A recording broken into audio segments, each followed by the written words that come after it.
I called off my wedding. My fiance and I have been together for 5 years and were supposed to get married in just 2 weeks. Everything was planned, like the venue, the dress, and the guests flying in from out of town. I was so excited to start our lives together. Then his bachelor party happened. I wasn't the type to put strict rules on bachelorette parties. I trusted him. His best man organised a weekend getaway in Vegas with his close friends. I figured it would be the usual drinking, partying, and dumb stories I'd hear about later.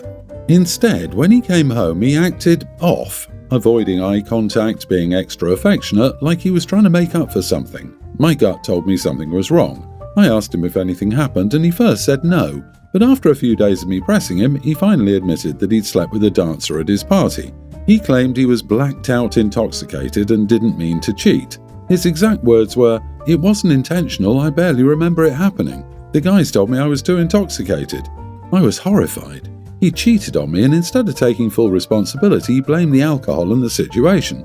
His friends backed him up, saying it was just a stupid mistake, it meant nothing, and that a lot of guys mess up at their bachelor party. Even my future mother-in-law told me to consider forgiving him because it was a one-time thing and doesn't define your relationship. But I can't just brush this off. This wasn't a minor mistake. I feel this was a betrayal. If this is how he acts when he's intoxicated and surrounded by bad influences, what's stopping it from happening again? Marriage is supposed to be about trust, and now I don't know if I can ever trust him the same way. I told him the wedding was off. He broke down, begged me to reconsider, and swore it would never happen again. He even offered to go to therapy or do whatever it took to prove he was sorry. But to me, the damage was done. I just want to know if I'm the idiot for not forgiving my fiancé for his intoxicated slip-up. Girl, not the idiot. I don't think you just sleep with a dancer. I think he or his friends paid her for this service. Did you get to look at his phone? Check pictures, videos, Venmos? I think I'd need more details before considering any reconciliation. It's wild how many people act like being intoxicated is some kind of get-out-of-jail-free card. He also said he was blackout intoxicated but then admitted to remembering the cheating. So which is it?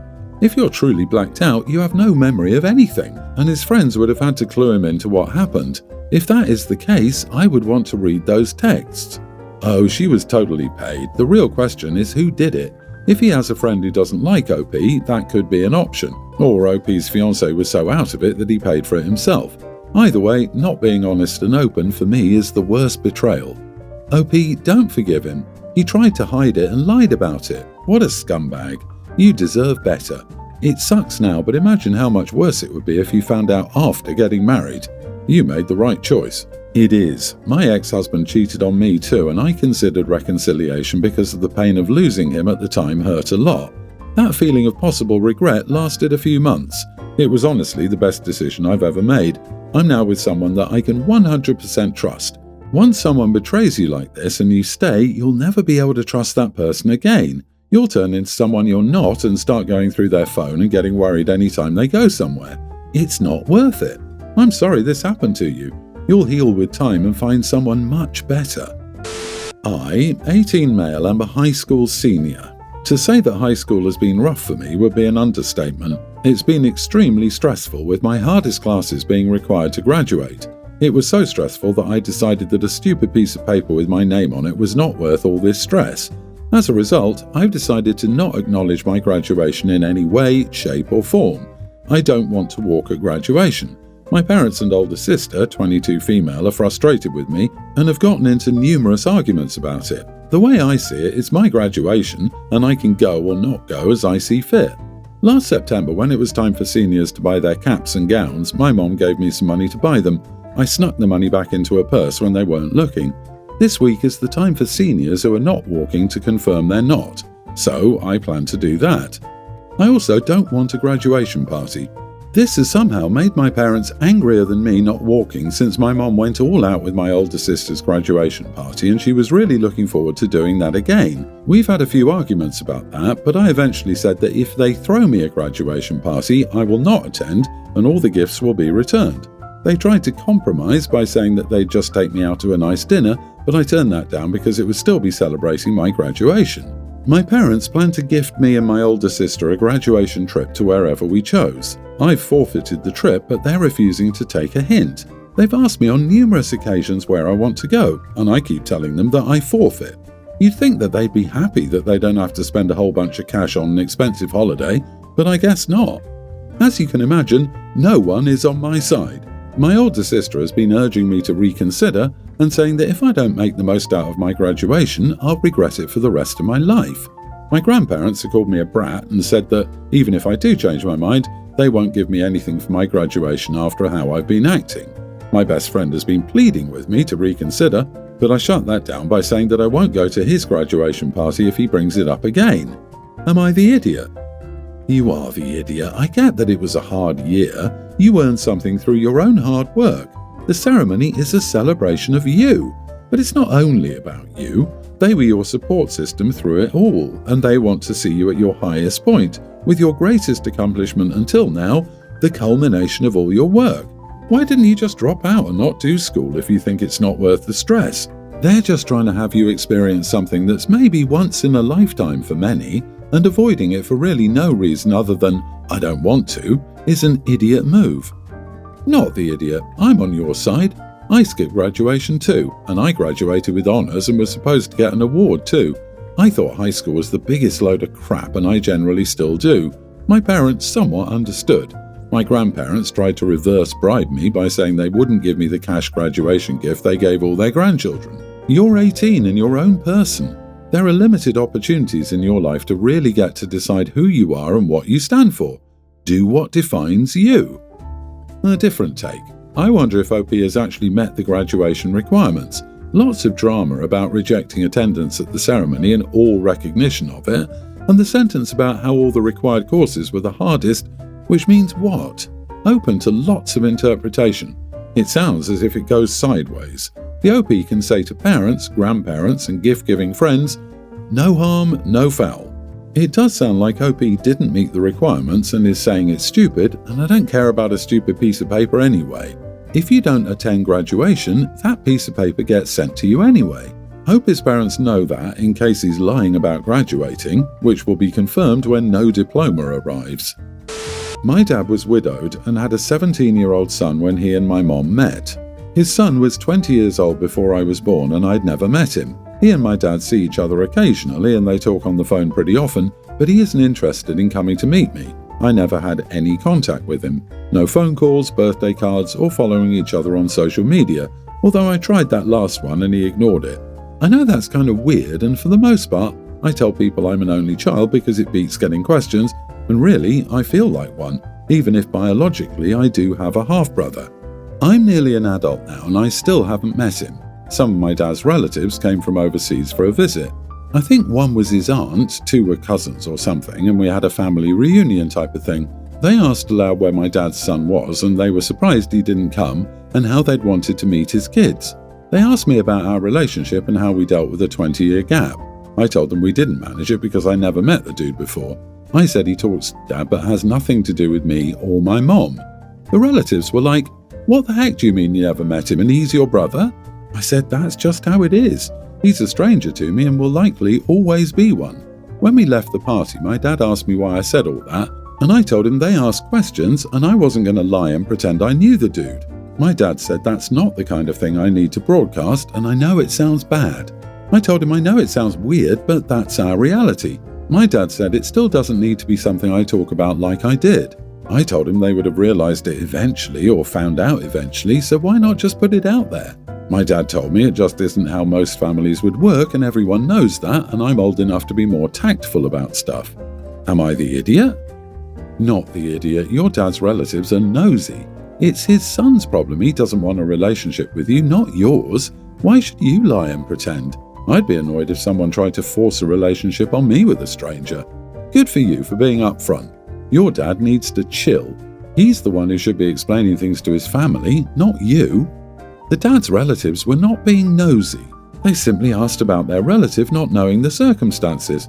What's OP supposed to do? Whip up a fictional relationship on the spot? Dad's feeling embarrassed and like he should have done something in the last 18 years to help create at least some kind of relationship between you all. He knows that's on him, and he's possibly viewing things with some regret now that so much time has passed. It's not like he can say, "I was busy," when it's been a thing for nearly 2 decades. The outside view of his relatives has just brought home to him that he's being kind of crappy and he's not enjoying the situation. Tell your dad the questions you were asked, and get him to tell you exactly what lies he would like you to tell the next time you get asked. Take notes. I say this not to try to make him squirm, but to get him off of his feels and to logically admit there wasn't really anything else you could say. I was born to a single mother who had my older sister, 32 female, actually my half-sister, from another man she left when my sister was a toddler.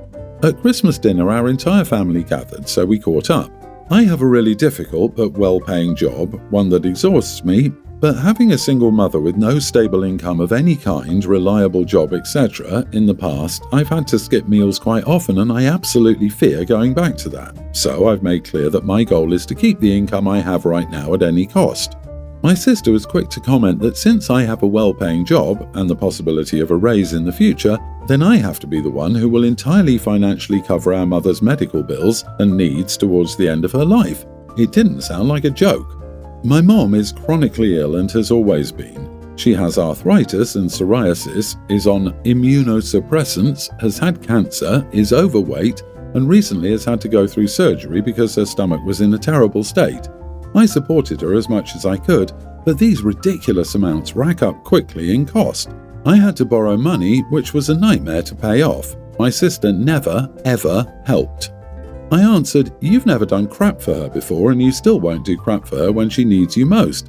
I'm tired of you acting like I or she owe you anything when you could never do anything yourself." She got extremely upset, at first telling me I was overreacting and that it was just logic that I'd be the one paying for our mom.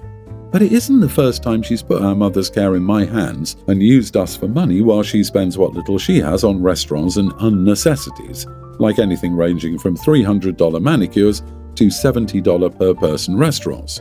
Then she went off the rails and started accusing my mother of never doing anything for her either, being a selfish woman and many more things that upset everybody at the table. I outright told her to shut up and to get out of my house and added that considering I will be taking care of our mother, I won't be letting her see her again, even when the time comes that she's on her deathbed. She told me to go kick rocks and that I was being unreasonable, etc. We haven't spoken since, but my grandma says she's still angry at me and regularly talks crap about me. Am I the idiot? She spends what little she has on restaurants and unnecessities.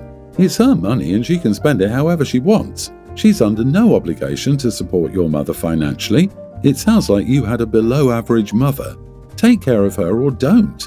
That doesn't obligate your sister to do anything at all, and you also don't get to dictate who sees her on her deathbed. You are the idiot and you'll need therapy. I don't know if I would say the mother was below average. She was a single mom raising children without assistance.